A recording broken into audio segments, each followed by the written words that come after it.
Hi, I'm Tim Bradner with Legislative Digest, and welcome to Capitol Views.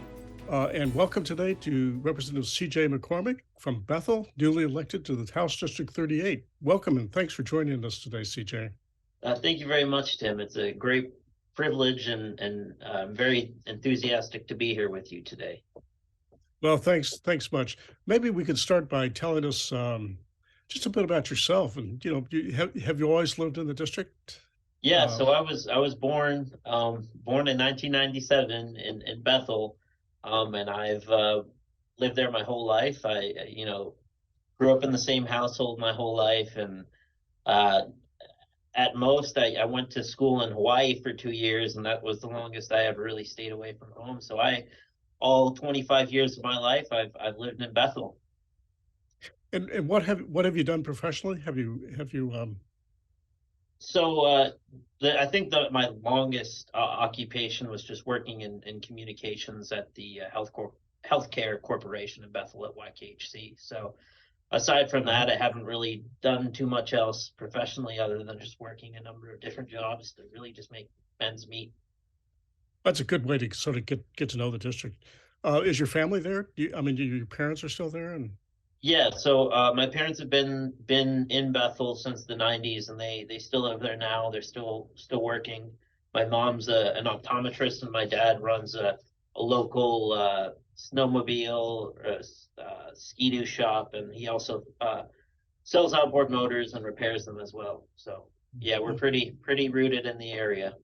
that's great. CJ, maybe describe the district? I mean, is it just the Bethel area, or how far does it go up the river a distance? So it's Bethel is kind of almost centered to the district. We go up to Tulaksak, and then the northernmost community would be Chivak, and then the southernmost would be Quinnahock. So it's kind of like this big.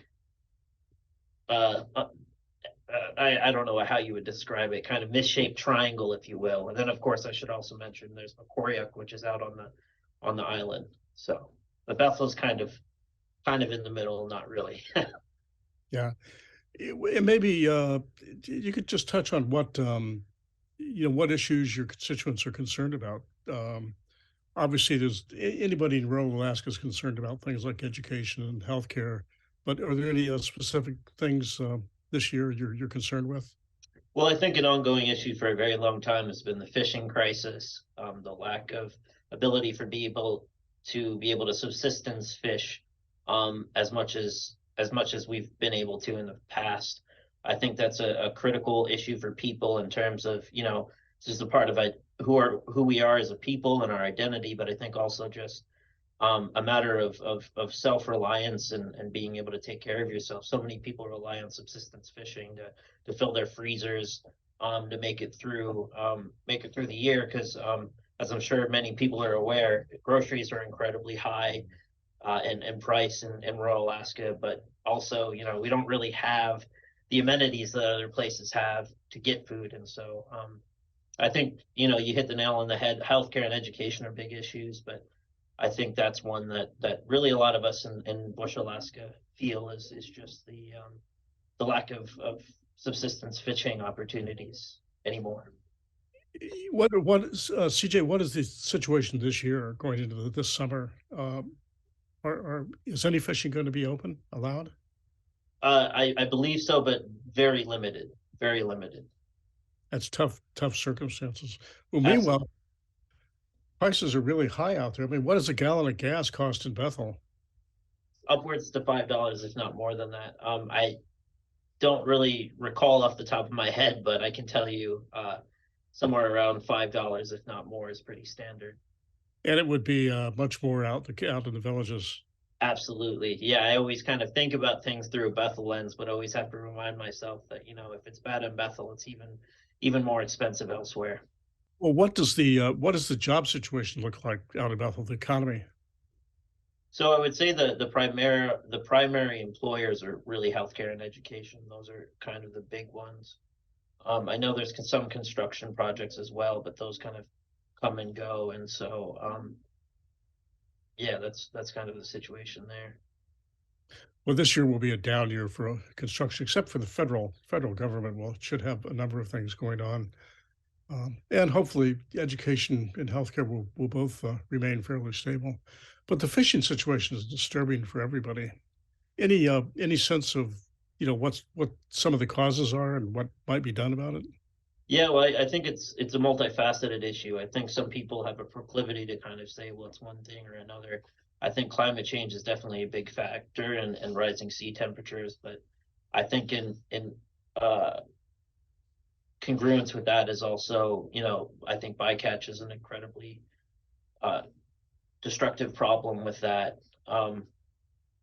And there's a number of different issues as well. And I apologize that's kind of escaping me right now, but I can just say that I don't think it's one thing, and we really just need to try to take a multifaceted approach to solving the issue. And I think just maybe even consider a reduction of some fishing in certain areas, particularly like Area M. I think reducing the amount of fishing that's done there might be conducive to getting the runs higher again. Well, CJ, I have to ask this. You're kind of young. You and Jennifer are some of the youngest reps that were elected to the legislature this year. How old are you? I'm 25. Interesting. I just have to say this. I have known legislators that were elected at very young ages who went on to really long and distinguished careers. John Sackett from Ruby was 21 when he was elected, went on serving in the Senate for many years. Terry Gardner from Ketchikan was 21 was he who was elected. He became Speaker of the House. So you're following in sort of very distinguished footpath. Well, I get to brag about somebody from my region who ran for the position at the same age that I did. Mary Peltola was a representative from my region. She actually beat me by a couple of months, but she was 25 when she did the same thing, and now she represents the state. So Well, I don't know if I have aspirations to go that far, but we certainly start off young, I think, in my region. So good for you. Well, thanks for joining us, CJ. It's been enjoyable. absolutely, Tim. It was a pleasure to be able to meet with you, and Yeah. really a privilege. So thank you very much for Hey, having me on. yeah. Thank you, CJ.